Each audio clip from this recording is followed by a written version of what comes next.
alaikum wa rahmatullahi wa barakatuh. Sunana Umar Faruk daga tashar nan mai suna Umar MJM TV. Yau muna ɗauke da shiri ne wanda za mu tattauna ga wasu jarumanmu na Kannywood. Kuma wannan jaruma ba ita bace ba face Maryam Musa Waziri wadda kuka fi sani da Laila. A yau insha Allah za mu tattauna daga ita daga masana'antar fina-finai na Kannywood. Maryam barka da zuwa. Ya harkoki. Lafiya kala. Ko dai Maryam menene sunanki? A sunana Maryam Musa Waziri wacce aka fi sani da Maryam Waziri. Maryam ke bahaushiya ce ko kuma ba bahaushiya ba ce ba?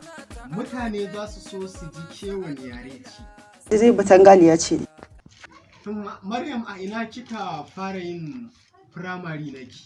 Na primary school da secondary school ina a jihar Gombe. Da kika zo Kannywood da wa kika haɗu?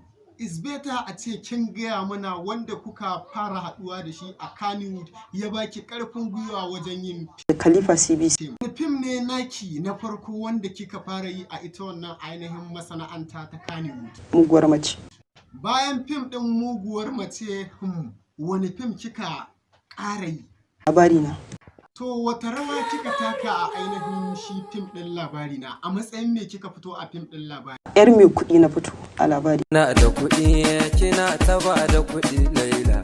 Ana ta ado kin girma masu ado Laila. Saman da ruwa ƙasan ta ba da miyar sallah. Kina da biyar Allah, kina son mai sallah. Mun gode da kallon shirinmu da kuka yi.